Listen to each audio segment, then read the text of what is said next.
Good evening, ladies and gentlemen, and welcome to your latest edition of the Gersnet Weekly Podcast, hosted by myself, Craig Gray, the independent Rangers podcast made for fans by fans, and all of our content is free. You can get us on Twitter at Gersnet Online and the website and forum at gersnet.co.uk, where you can see the forum and lots of articles that have been written this week as well, as long as a history archive.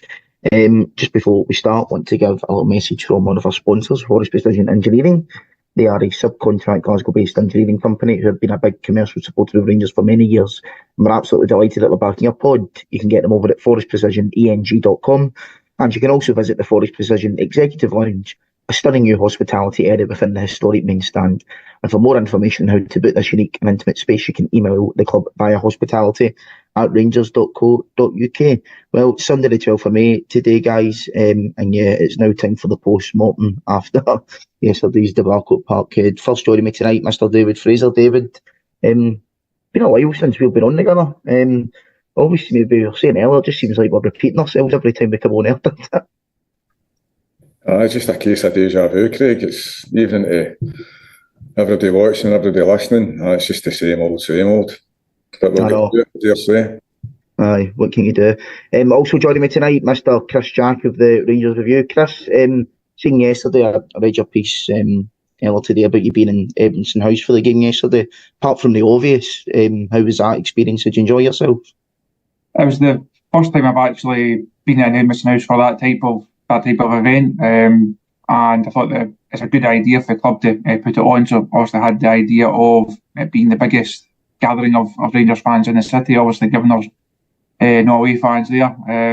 I think if the afternoon had gone slightly differently, I think the atmosphere would also have been far better, the mood would have been far better, and the whole occasion would have been better. But I think as an event, I think it was a good thing for the club to do.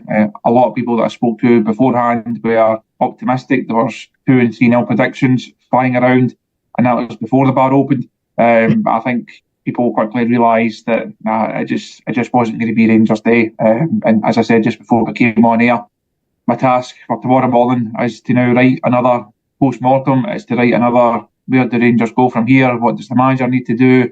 Who stays, who goes? All the features that have become staple diets of this time of year over the last few seasons, unfortunately. It's just a case of copy and paste, replace the names of the managers and the players, and here we go again. Here we go again, indeed. I mean, I think the sad thing is that we all probably had a feeling of inevitability about what was going to happen. But then obviously, you finish up on a Friday or whatever, and you get pumped up for the game, and your heart starts to roll over your head at that point. But a lot to dissect tonight. Anyway, first off, Chris, I'll start with you. In terms of the team selection, I think the only change really that I was a bit, well, not change because he started last week, didn't he? Oh no, he came on Lawrence, sorry, against Philly. Was Lawrence starting? I felt the last Old Firm game, he was overrun a lot, in the midfield. Don't quite think he's got the legs for it. To start these kind of games, I think he's a lot better as an impact player. And Todd Cantwell nowhere to be seen at all. Manager said that he's fit. He said after the game that it wasn't the right time to bring him on because of the circumstances. But you've seen sort of cryptic Instagram posts from Cantwell this week, and I don't know, from my fans' point of view, it certainly looks as if there might be some sort of tension there between the two. I mean, obviously, I don't know if that's the case or not, but there seems to be a couple of incidents this season that are kind of stacking up between the manager and Cantwell. What was your thoughts on that and the starting 11 in general, mate? I think it feeds into work that Rangers will need to do in the summer. That number 10 position, I don't think they're anywhere near good enough. I think Cantwell, for me, doesn't offer enough often enough. Lawrence, I remain to be convinced by it. If he moved on in the summer, I don't think he'd be alone in not being that fussed. I just think Rangers need an upgrade in that area of the pitch. So regardless of who started, I don't think there was a perfect solution. I was more not upset, but more interested to see how the team would actually shape up. I don't think the personnel as such was a big issue. Yes, I would have liked to have seen Ridvan start at left back. But I think when you saw some of the names, you thought it could be a change of shape. Is he going to go to a more solid midfield three, play Lawrence just in front of them, have a three of Lundstrom, Diomande, Sterling, and then have a two of Dessers and Fabio Silva, just to ask Celtic different questions, just to try something different, because the plan in the last couple of Old Firm games under Clement, it's been the same kind of setup. It's not worked. I wanted to see something different. I think if you look at the Ibrox game, the manager can say wasn't really his fault, because individual errors, obviously Tav early on, and the losing the penalty, that cost Rangers on that day. Individual mistakes from players, but I don't think the manager helped himself yesterday. And going forward to the cup final, for me, that's the really interesting thing. Does he stick with the same system, try and have two wide men, play with a central striker? Does he stick with that and think this is the way to beat Celtic? Or does he look at what's happened in the last couple of games and say we have to do something different? To win these Old Firm games, you have to win the midfield battle. You have to have superiority in that middle of the pitch. And Rangers were never going to do it the way the team set up. They were never going to do it against a midfield three of Celtic's quality with the guys that we had in that area of the pitch. So as soon as, when the team line was announced, I was interested to see how they would set up. As soon as I saw how they were setting up, unfortunately, I feared the worst, and I said that kind of played out over the course of the first half. Yeah, I mean, in terms of the sort of team selection, I think that, as I say, the only one that surprised me really was Lawrence. I wasn't surprised to see Barisic start ahead of Yilmaz just because of the whole fitness issue. But to be quite honest, and I've said this a couple of times now recently, you know, if Cantwell starts a game, if Yilmaz starts a game, are we still going to go and win yesterday? Probably not. You know, the personnel, to me, I think it doesn't really matter who's going to play. You're probably still going to always have the same outcome at this rate. I think the manager's just maybe trying to throw anything at it and just make changes for the sake of making changes, because he's just hoping that something sticks. And when you're at that point in a football team, it's no great. And it's interesting, maybe the dynamic that we've seen.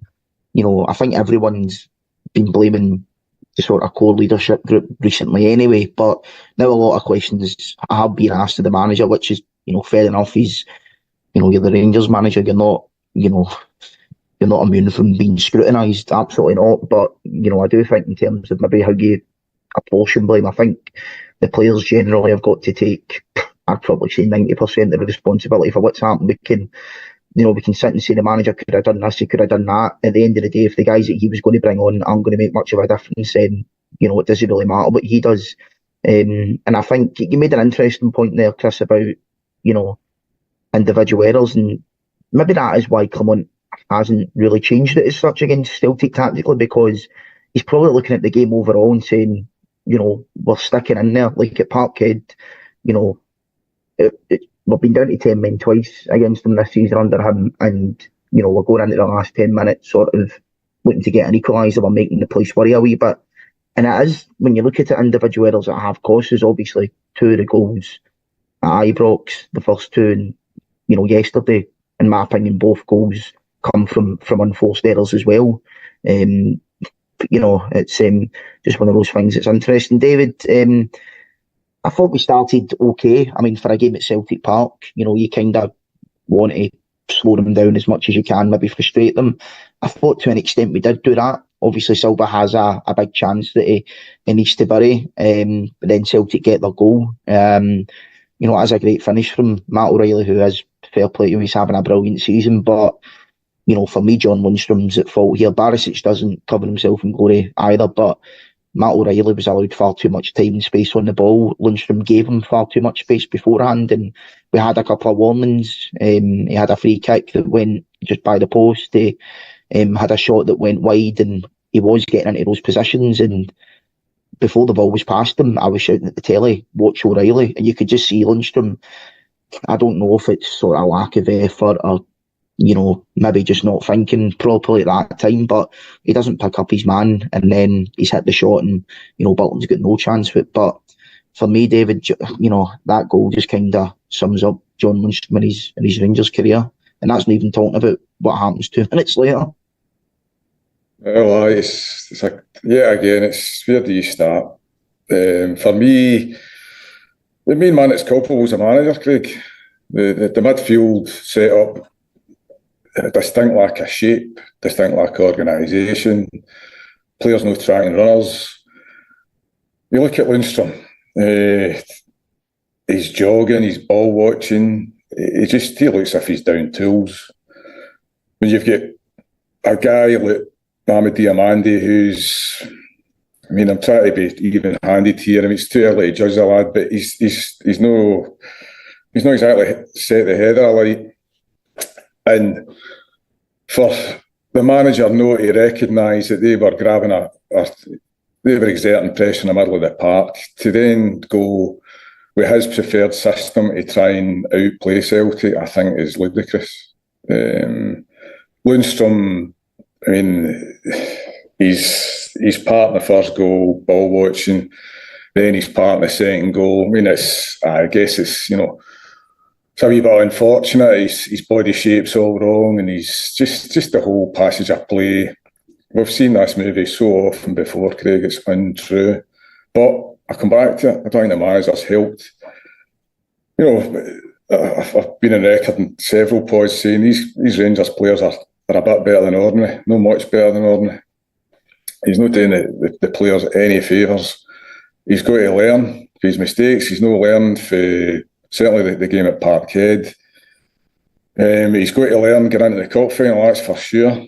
Whether that means that John Lundstrom drops to the bench or drops out the squad altogether, for that remains to be seen. But I think you've got to look at players' application, the setup of the team, the desire. There's just there's failure all over the pitch and in the dugout for me, for Rangers yesterday, Craig. It's no good at all. I mean, in terms of Lundstrom in the next couple of games, I think, and don't quote me on this, I think he'll probably be suspended for the last two league games because it was a straight red card and it was violent conduct. So I believe he'll be out for the 2 games. And then it's a case of, do you play him in the cup final? I mean, to be quite honest, if he's not played a game for a couple of weeks, he's been resting. You know, he clearly doesn't have the mentality for these types of games. I think the only decent game he's had against Celtic was probably that one he beat them at Hampden a couple of seasons ago in extra time. Apart from that, genuinely, I could not tell you a good performance that he's had against Celtic. The second goal, look, we can all say, Tab's at fault for letting the ball come across him. Fair enough, he needs to take responsibility for that. But John Lundstrom, I don't know what he's trying to do. If he's in the wrong position, he's in the wrong position. But why is his sort of first reaction it seems to be to try and pass it to Butland, like in the 6-yard boxes, like when a fast ball's coming across? I don't understand why you would do that. The thing is, if John Lundstrom leaves it, Ben Davies is just going to clear that ball because he's right behind it. A Celtic player isn't coming in behind. A lot of goals that you see, you know, a defender's put his leg out because he's not had a choice to do it, because if he doesn't do it, the striker's going to score.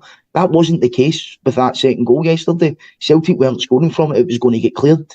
And it just, I don't know what he was doing with it.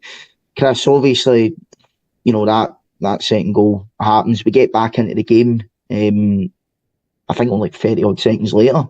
Move down the left-hand side, ball comes across, Sterling heads it down, Dessers gets his first goal against Celtic, who actual thought was pretty decent enough yesterday, just didn't really get enough service, and at least when he did, he managed to get his goal. I tweeted the other day about my preference was having Sterling on the right-hand side, and that was because I know the midfield battle's important and whatnot, but I was doing it on the basis that Greg Taylor's Celtic's weak link, and perhaps our problem has been we've maybe been focused too much on Celtic's positives rather than on negatives. So everybody say, you need to take out Callum McGregor, you need to find a way to win in the midfield battle and do this and that against them. Why aren't we saying Greg Taylor's a weakness, Alistair Johnson's a weakness? And you've seen the chance that Fabio Silva had getting ahead of Johnson. You've seen Sterling on Greg Taylor. I mean, he absolutely bullies him for that goal. So I can see why the manager's done it. But as soon as we get back into the game, 2 minutes later, John Lundstrom just, I don't know what he's doing. I think the thing that really annoys me, Chris, with this one is that he knows what he's doing there. He's went in, I don't think he's went into interim, but he's went in to sort of do him a wee bit and just sort of say, like, right, I'm back up for this now. But the problem with that is, in the modern day with VAR, as soon as you move your boot even a millimetre up the way, you're going to get sent off for it. Now, if you're going to do that, John Lundstrom, you need to be 100% sure that you're going to win the ball and win it cleanly and fairly without falling through. And he done neither. And, Kenny Miller's got a wee bit of stick because he's been saying that, he didn't think it was a red card. But to be honest, I can kind of see where he's coming from in the sense that maybe 10 years ago, it's not a red card. But modern day VAR, it's a red card. You can't have any complaints about it. And at that point there, Chris, he's put us in the worst situation possible. I mean, there is an argument that you could make that for the 3 negative incidents in that game, both goals and the sending off, he's at fault for literally all 3. I just don't know where he goes from here, to be quite honest. Me as a fan, I would be raging if he pulls on a jersey in that cup final. I don't even think he should be on the bench, to be quite honest. And I don't think that feeling is going to change. But the position that he put us in yesterday, for me, Chris, just completely unforgivable. It was just, as you say, Craig, it was a daft challenge at a time of the game where Rangers could not afford any other mistakes, and he throws himself into it. And again, as you say, he must know that in this day and age, with all the cameras and the VAR there, it's a stonewall red card. I thought Kenny Miller's point, get references how the game used to be, and I think back 10 years, 12 years, 15 years or so, long before technology, even before social media. I think you probably get away with that type of thing. It's a case of you go and you're trying to kind of lay one on somebody in an old firm game, you're trying to kind of show, as you say, you're trying to show that you're back in for it and get up to the physical side of it. But you're playing to a gallery that isn't actually in Parkhead because there's no one there to cheer you. There's no one there to then try and inspire you. All you're doing is upsetting the home fans. And so you're running such a huge risk. It was a clear red card. He was always going to get sent off for it. If he didn't get sent off for it when the referee saw it in real time, as soon as they had to look at it on the screen, he was going to walk. It sums up how John Lundstrom's Rangers career has unfolded over these last couple of weeks now, from a guy who played himself back into form, was a really important part of the side when the manager first came in. Vermont clearly wanted him to sign a new contract. He's spoken often enough about that. I think if Rangers were to announce that he's signed a new contract now, the replies on their tweet, Rangers are delighted to announce, the replies would be quite something. Lundstrom has to move on now. I think that's his Rangers career done. And when it comes to Hampden, I'd give Nico Raskin that place. As I outlined earlier on, I think it has to be a different midfielder. Go Raskin, Diomande and Sterling in that one. If the manager sticks with his system, stick Raskin and Diomande in there. If Sterling has to be utilised elsewhere. For me, John Lundstrom has played his last game for the club. Yeah, I think that might be him done as well. David, you mentioned obviously that you felt that the manager was at fault for most of the stuff yesterday. In terms of the changes that he made at half time, I think it was McCausland on for John Souttar. I mean, I know Frankie said beforehand he didn't understand the change, and maybe from a tactical point of view it doesn't make a lot of sense, but to be quite honest, I was just saying at half time, just go for the jugular, who cares? Like, even if we go and get pasted 4 or 5-1, we need to go for it. We need to do something because we need to go and win this game. And if we go out, getting absolutely battered, but we've given it a go and we've tried to get back into the game, do you know what? Fair enough. But, it just seemed as if we didn't have the bravery yesterday.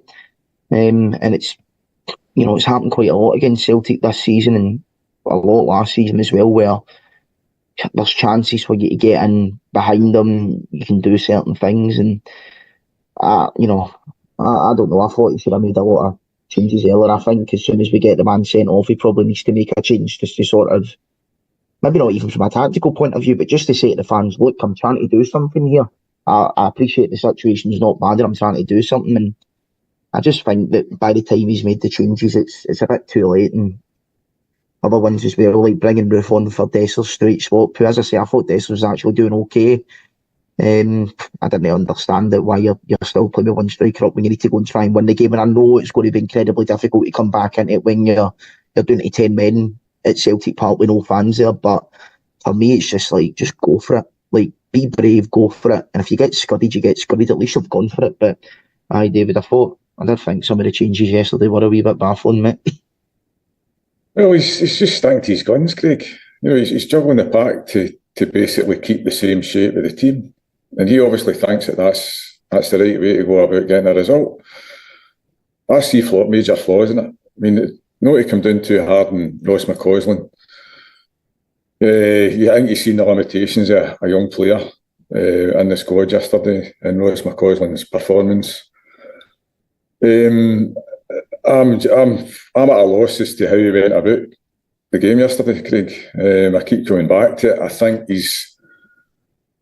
think a lack of pragmatism and his team setup has come back to bite him. He's the 3 goals that try to beat them, and he's the 3 goals that sticking to his philosophy. Where have we heard this before? The previous incumbent was very set in his ways and believed in his philosophy, and where did that end up?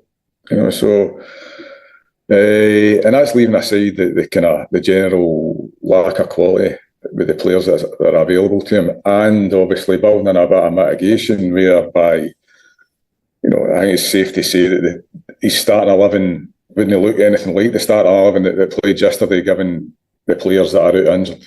So I think it's important to mention that. However, you've got to. It doesn't escape criticism for me, Craig. He's even allowing the fact that he's hampered by the playing staff that's available to him. There's ways of going about it.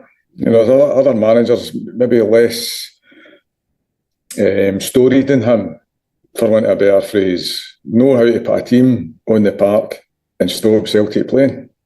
Like the next game, the guy that runs the next opponent knows how to stop him from playing. Mr. Clemmell seems to think that there's another way of doing it.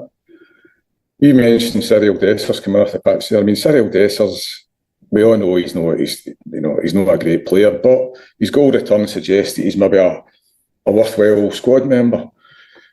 To replace light for light in the system and put a guy of 5'8" up front and punt high balls to him when he came on the pitch, to me, is inexcusable. You're right in the sense that he's hoping that something sticks, that something drops in the box and somebody maybe gets a flick or whatever. But to not go 4-4-2, even when Chris mentioned when we were off here, go 4-4-2 with Silva. I mean, he's playing Fabio Silva out of position. Wide left is some kind of inverted, kind of inside forward. And it doesn't work. So you've got to give the players at your disposal the best possible chance of having a positive impact in the game. And I think that he's asking too much of limited players, and he's too set in his ways. He's not that flexible. And we've seen certain instances. I rewind back to November, tail end of November, game against Aberdeen at Pittodrie. They turned up looking as if they just expected to win. The game was already won. They did similar Victoria Park against Ross County, and he doesn't seem to learn. He's going to need to get his ducks in a row pretty sharpish in the lead up to this cup final. He's got 2 dead rubbers to play to maybe incorporate some sort of plan B that he can maybe switch to. Is it too late in the season to maybe expect too much of that? Aye, probably. But he's got a job on, and he can ill afford to lose a cup final because, as both of you have said, if that kind of downward trajectory in terms of playing against them and not getting results against them, it's only going to end up one way. It does feel that it's just the same thing every single year that we're seeing. I mean, it's a few interesting points you made about the manager, David, and I still think that the blame mostly is on the players, right, as opposed to the manager. But the manager does need to be criticised. As I say, when you're the manager of the Rangers Football Club, you're not immune from criticism. But in terms of that cup final, obviously we know how massive it is. We don't need to start discussing that. But where is sort of the line for you in terms of your sort of faith in him? Like, if we go out and say it's a great performance and we're losing penalties, or it's like an individual, whether it's a bad mistake or a lucky goal or whatever, if we put in a performance and it looks as if we've given them a game, is that enough for you, or is it just a case of even if we don't play our best, we win the game. I mean, that is all that matters anyway, but I just mean in terms of like your confidence in the manager going forward. No, I think, don't get me wrong, I'm not meaning that he'd be mortally wounded in the eyes of the support. Where I'm coming from is that he's going to be under serious pressure before a boss kick next season. Now, obviously, there's exacting pressures. We repeat this every close season, the run up to it. The exacting pressures on the recruitment are greater now than probably they've ever been. It's the same year on year. The cup final is important for him in terms of the general faith that the support have got in him to make a serious dent next season. Now, up until March, everything was going well. There was an aberration at Parkhead, and you think, right, okay, Parkhead's a difficult place to be, but Rangers have won there twice, in 10 years? So, not expecting miracles.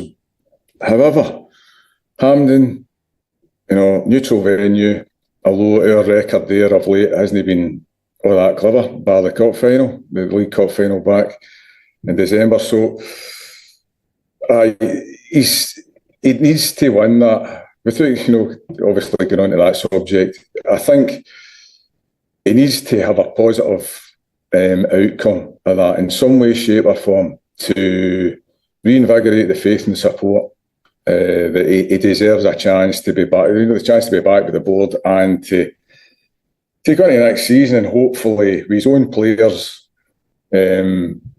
work out a way to beat Celtic. And the golden thing in all this is we've no mentioned the fact that they're not up to much. Oh yeah, all right, they've got some reasonable players, but the golden thing for me is with a bit more organisation and a bit more tactical flexibility, for want of a better expression, they could have been, if not nullified, they could have been given questions that they've rarely been able to come up with answers with. Certainly where we're coming to play them. So he's got it all to do, Craig, but long and short, he's got to show the supporters that he's adaptable. And but again, you're damned if you do, damned if you don't. I could end up sounding like an idiot here because of injuries and the players' availability could seriously hamper his realistic chances of having a positive outcome in the cup final. So it's all at play for me. Aye, well, we'll see what happens in a couple of weeks anyway. It'll be a big day anyway. I mean, the recruitment's the main thing, to be quite honest, going into next season. I mean, we need to get it right. And I know it sounds like we say that every summer, but we really do need to get it right. And, I'm the type of person, I do try and take positives from every situation. Maybe the positive of this happening is it actually does kind of feel like Groundhog Day for a few players, where it maybe wasn't before, like the likes of Lundstrom, Barisic, maybe Goldson and Tav. And it does seem like next summer it will be a new era. We kind of thought it was going to be a new era last summer under Michael Beale, but then I think it became quite evident that when we weren't getting rid of the players that a lot of fans wanted rid of and seeing some of the guys coming in, that, it wasn't going to be the changes that we all wanted. So, we 100% we need to get it right in the summer, or, God knows what we go for there, to be honest. But Chris, I never actually mentioned in the notes, and I don't know why, because it was a pretty major incident yesterday in the second half, the Celtic penalty. For me, Matt O'Reilly's bought it, and he knows exactly what he's doing. Diamante's planted his foot on the ground, and Matt O'Reilly runs into him. For me, it's simulation. Matt O'Reilly should have been booked. VAR isn't the issue here, because VAR has rightly, in my opinion, told Willie Collum to go to the screen, but Willie Collum being Willie Collum, he wants to be the centre of attention. He wants all the focus on him. He just had a feeling that he wasn't going to change his mind. He didn't change his mind. Thankfully, Butland saved it. But, there's no a bad conspiracy that Celtic have got then, that they get two major VAR decisions go in their favour technically yesterday. I still don't actually think Rangers have had a VAR decision go their way in an Old Firm game. But that's interesting. That's a story for another day. But Willie Collum yesterday, just, as I say, typical Willie Collum. I mean, some of his facial expressions towards players were just really weird. Like, we can laugh and joke about it. I mean, you see referees doing it in England and stuff like that, but it's just a cringe fest when guys like Willie Collum are doing it. It's like, come on, mate. But what was your thoughts on his performance in that penalty incident yesterday? It's just never a penalty for me. I don't get how he thought it was a penalty at the time, and you then see it again. As you say, Craig, it's obvious that O'Reilly has bought it. Now he's been very cute. He's been very clever. He sensed the opportunity to put his foot in the right position. It's just not a penalty. You think back to the goal that Rangers had disallowed at Ibrox at the start of the season, where the Rangers player kicks the back of the Celtic player, and the goal then ends up dropped off. This time, Celtic player kicks the back of the Rangers player, and it's a penalty. It's not a similar situation, but with very different outcomes. It's just not a penalty. I know Kenny Miller mentioned Willie's interaction with the player as well. I can't remember who the Sky cameras did show it, and there's a close up of Willie talking to someone. I can't remember who the Rangers player or this Celtic player was, and it says shouting at them. And I know in that atmosphere you're going to have to raise your voice to be heard, but when you're that close to somebody, it did seem a bit OTT, but that's just Willie's style. It was interesting. Was it Aberdeen Motherwell game a few weeks ago? I think Liam Kelly was talking about I can't remember who the referee was that day, and talking about how the referee speaks to the players and their manner around about them. I think overall it's safe to say it's not been a classic season for Scottish referees. It hasn't indeed. But before we continue the post-mortem, just need to give a shout out to one of our other sponsors, Football Prizes. You can see the latest competition over on their Twitter at football_prizes. It's Ross McCausland debut signature signed and framed Rangers shirt. Tickets cost £3.95 and there's 199 tickets left. Competition ends this Thursday, the 16th of May at 7:30. So if you get over to that, footballprizes.co.uk, you can enter that competition. I've just found that incident baffling, but there's, as you say, Chris, there's been a lot of baffling incidents in Scottish football this year with referees, and that's even with a wee virtual assistant to help them as well. So what will be when it comes to them. David, another unsavoury incident we seen yesterday. Tav getting pelted with, I don't know what it was. I thought it was like a sort of bucky bottle, like a top of it or something like that. Neil Lennon thinks it's something else that's untoward that I won't repeat on air because I don't want it banned for YouTube. But it's never good to see, and I don't want to come out here and sort of point score and say Celtic fans are this and that. Every club, mostly these two clubs in Glasgow, have got this issue. We've seen it happen at Ibrox this year, which is unacceptable. We've seen it happen at Celtic Park quite a few times. But I just don't know what you can do about this. I mean, obviously the supporter will, when they find out, will be banned, will be arrested, all that stuff. But it doesn't seem to deter people. And I know, emotions are running high, and these occasions are big games. People are going to be full on the drink and other stuff probably. But I don't know how anybody can think it's acceptable to chuck anything at anybody on a football pitch. I just don't understand it, and hopefully the guy is caught and a punishment's handed out, but I just don't know really what we can do to stop this kind of thing happening. I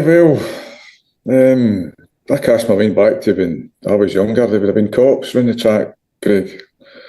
But that wouldn't preclude idiots for chucking stuff onto the pitch at players, but I think it'd make a lot of these people think twice. So whether that's something going forward, I don't know. I mean, it seems, without picking in Celtic per se, they seem to have how should we say, their supporters in that corner seem to be alone to themselves. I think that's well established. And I don't think that's a case of, what about it or tit for tat. I think it's just a factor of the Scottish footballing landscape, or the ultras seem to give it its kind of modern tag. It's unacceptable, it's inexcusable. We are certainly no squeaky clean when it comes to that. Obviously, I think, how clubs are dealt with, you cast your mind back to indiscretions made by Hibs supporters, Motherwell supporters, with regards to Rangers players on the pitch. Not a heck of a lot's been done in terms of, the kind of zero tolerance attitude that's often quoted in the media. Whether, clubs need to be punished by points deductions and whatever to stamp it out, I don't know. But, all I would say is that these situations and these atmospheres and these games can all afford a hair trigger. Obviously, there's wasn't our fans in the stadium, and I dare say there would be too many supporters in the vicinity of Parkhead and the east end of the city centre. So, the cops have got a hard enough job with it, idiots like that, and obviously it's a danger to players on the pitch. So, we just appeal to the good nature of all football supporters to stop acting in such a dangerous and irresponsible manner, mate. Aye, and I think as well, at a time when I know Rangers seem to be quite big on trying to get, stuff like the alcohol ban lifted and allowing booze to be sold in football grounds in a responsible manner like they do down south.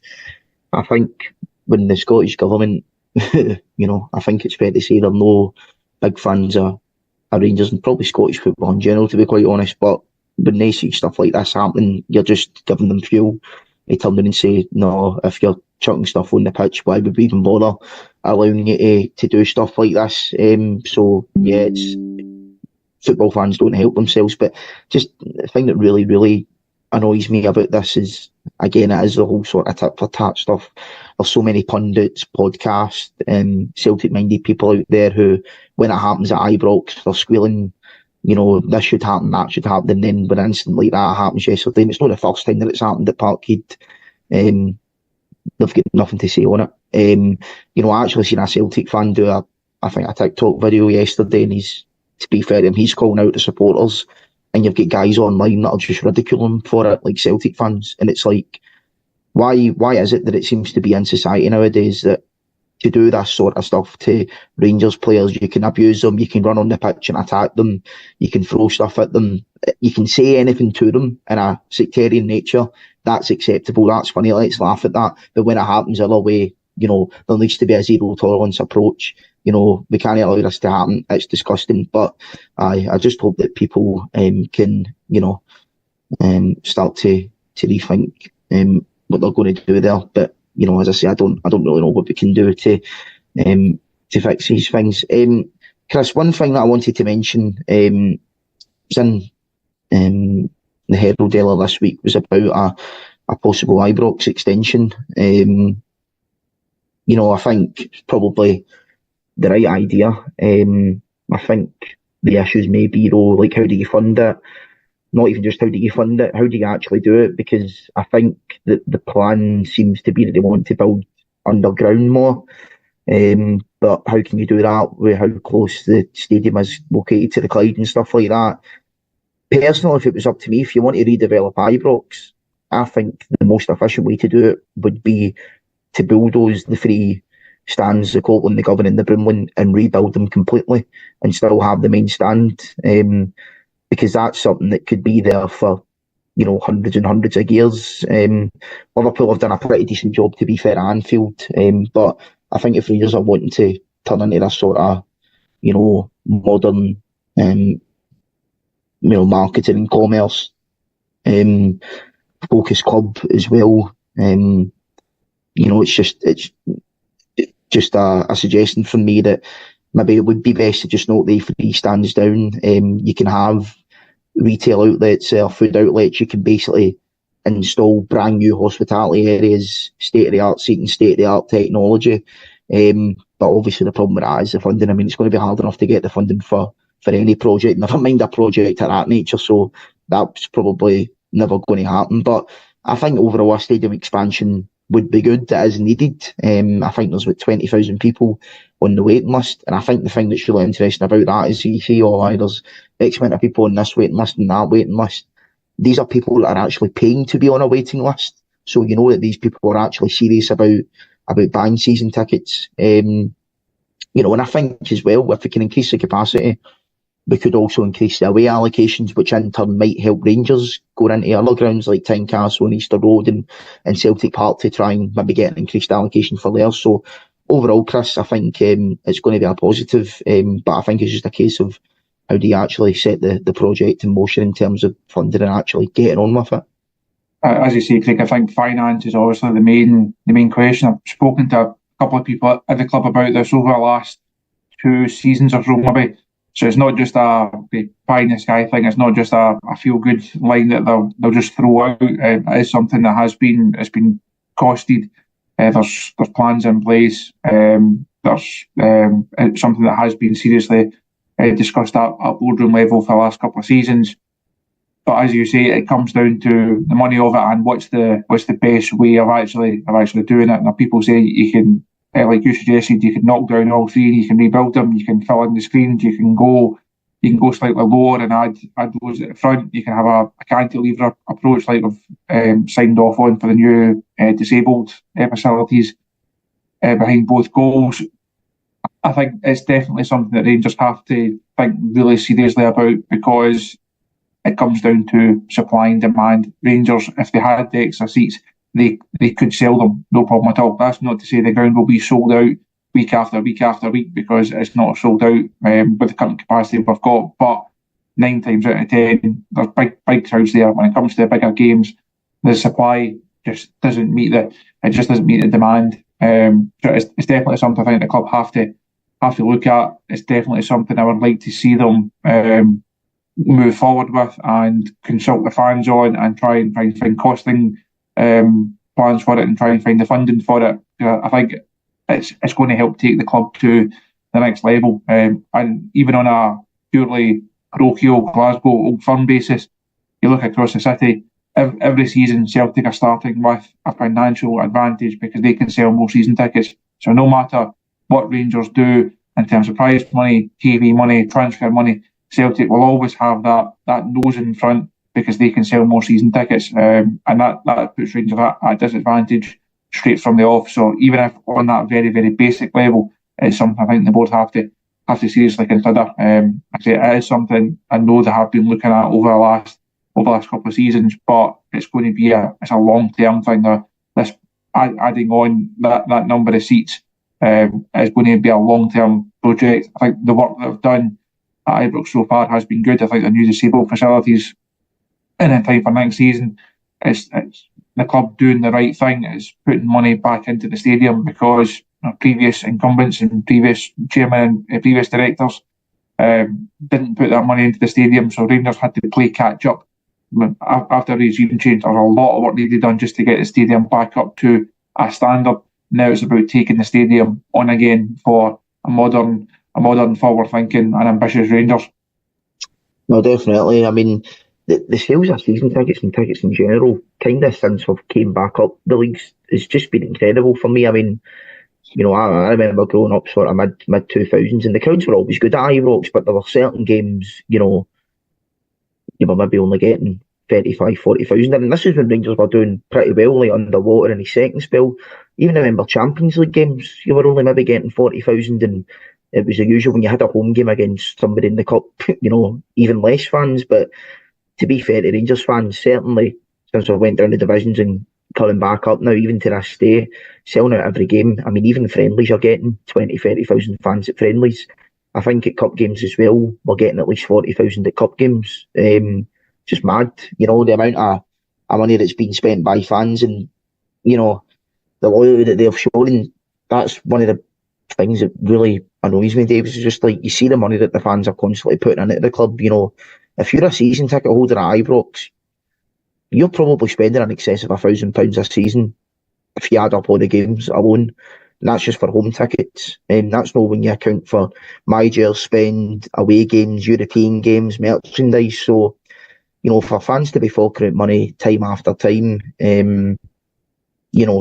for the return that they're getting, to be honest, in the pitch, David, I don't think it's good enough. I mean, I spoke to Stuart about it a couple of weeks ago, and another thing that really, really annoys me is that since we've won the league, our wage bill has been at least the same as Celtic's, if not higher. So for us to be in a position where in 3 seasons, the most amount of trophies that we could win is free, it's just not good enough. Like the domestic success that we've had the last 3 years in particular, since winning the league, it's not acceptable. And there's got to be a point where, something happens, and fans start to say, no, I've had enough, but I'm not going to continue to put money in like this. And I don't want to be on a spree like, slagging off the board and saying this, that, and the next thing, because the board have done really well in terms of bringing the club back up and, financing a lot of the stuff that we've done. I just think the way the money's been apportioned the last few years in the footballing department, for me, it's just baffling. I mean, signing injury-prone players for millions of pounds, giving them, excessive contracts, to say the least. Some of the decisions that have been made are baffling. I mean, it does look as if we're trying to follow a new market. If you look at the signings in January, they were all younger players. We're looking at Cordoba as well, the centre-back. I think he's only 22 or 23, so it does seem as if we are changing, our model in terms of how we look at players, which I think is good. But, this rebuild job, I mean, we knew it was big, but it seems to be like an even bigger job, David, than what they all had last year, and that's saying something. Well, it's the same old, Craig. It's the old chestnut.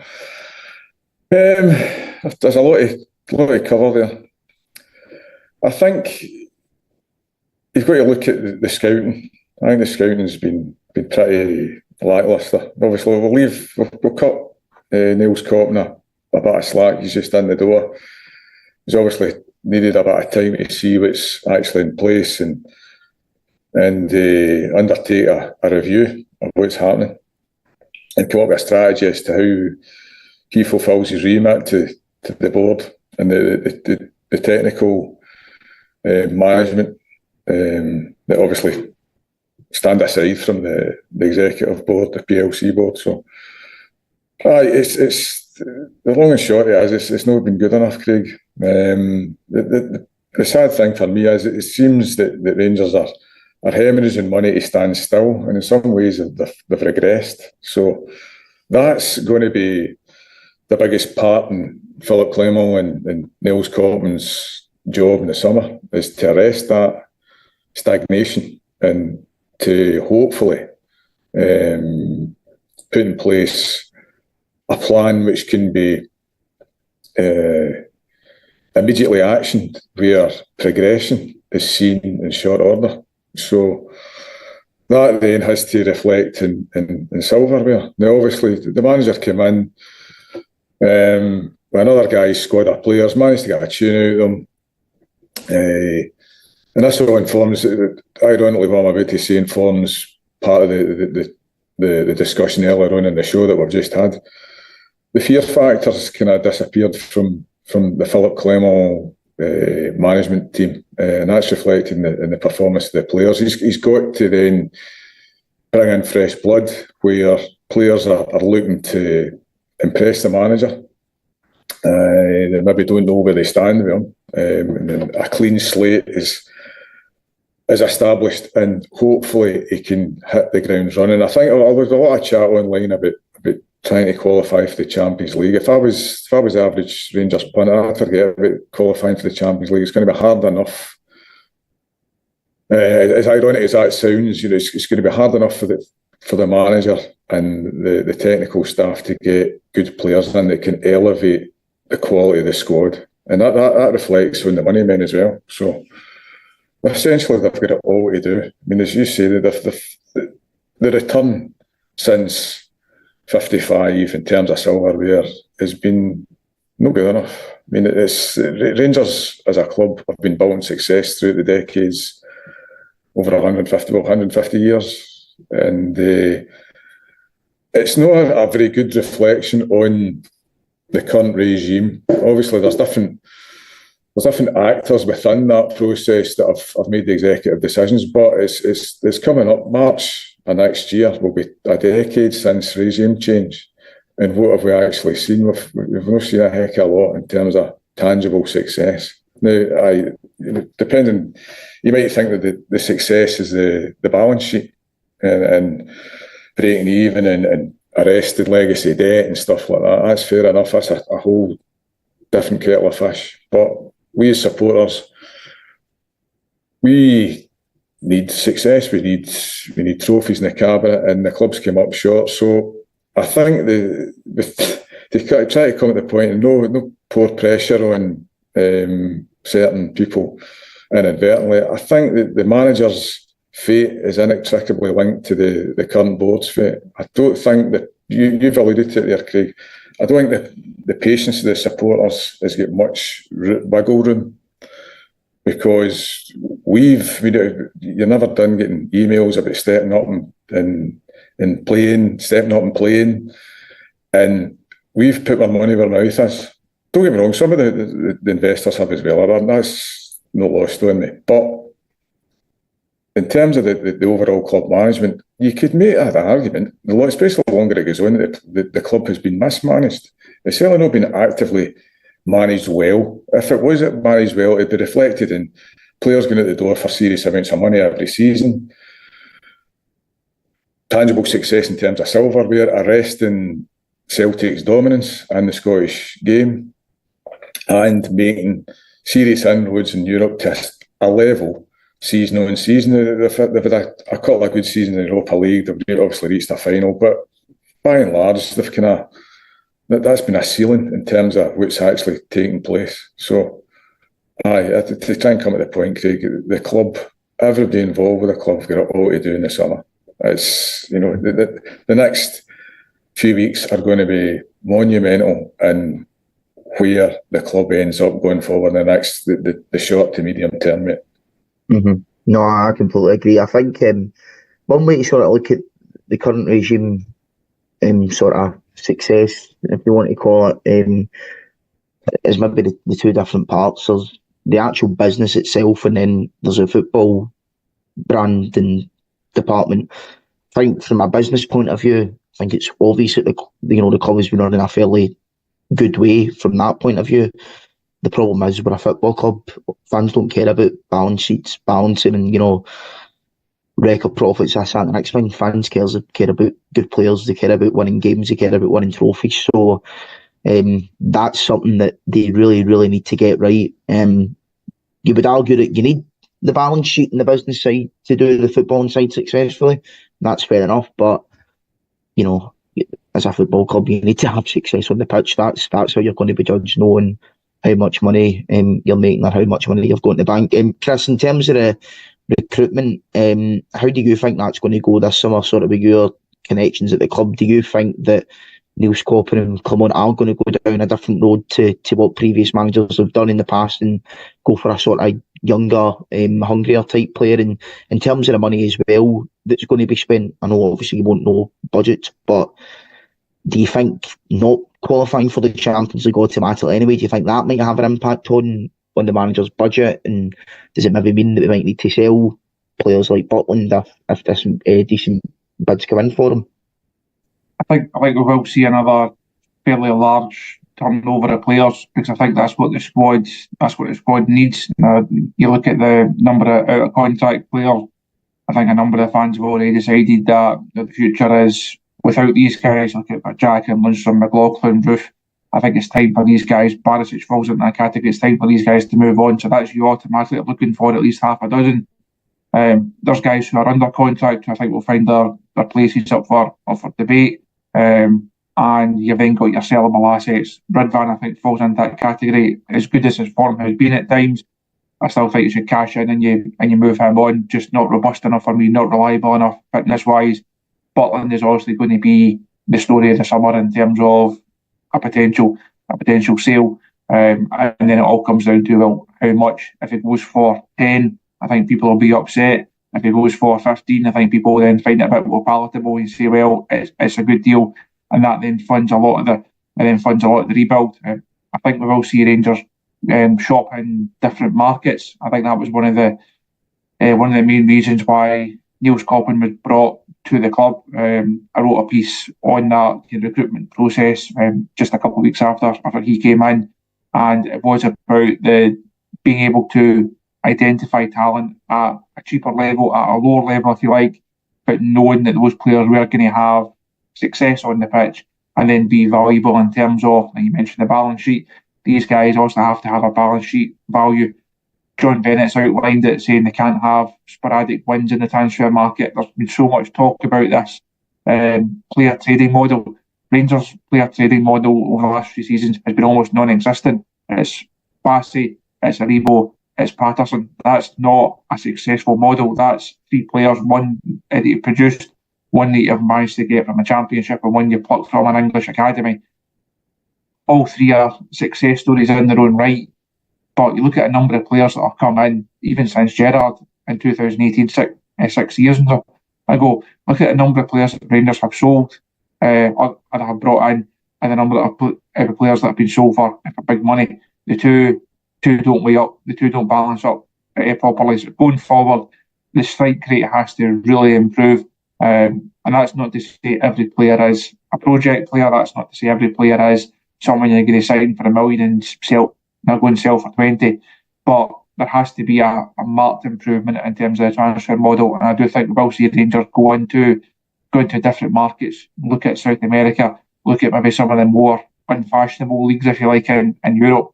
If they don't go back to the Championship for players, I certainly wouldn't be against that at all. I think that's a market that have had mixed success. It's putting it lightly over the last couple of seasons. So if we don't see players linked from the Championship, I certainly wouldn't be unhappy at that. There are good players out there. It's about having the right connections and the right network, being able to then go and do these deals. Rangers have to do it differently because the model that has been in place just hasn't worked well enough over the last few seasons. Nah, it's not been good enough, and it's about value for money. We can all sit here and say that we need to spend X amount of money. It's not really about the money you spend, it's how you spend it. You look at that Celtic midfield 3 yesterday, O'Reilly, Hatate and McGregor. I think they maybe cost about £4 million between them, and it's the best midfield 3 in Scotland. So it just shows you it's not about necessarily how much money you spend, it is about how you spend it. But I think we'll leave it on that one. Gentlemen, thanks very much for joining me. Thanks to the guests at home. If you're just tuning into this on YouTube, you can rewind it, of course, to the start at any point to watch it from there. And at some point tomorrow, we will be on all of your usual podcast providers as well. And we'll be back next Friday at 9 o'clock. I'm not sure who's on yet. They'll be ready to deliver their verdict after a really massive game against Dundee on Tuesday, which I'm sure we absolutely can't wait to go to at Ibrox. A lot of these players last game at Ibrox on Tuesday, so it'll be interesting to see the reception that they get. But all that's left to do now is thank my guest, Christopher. Thanks for coming on. David, thanks for coming on. No problem, Craig. No problem, guys. Thanks very much. Good night, folks. See you soon. Bye-bye.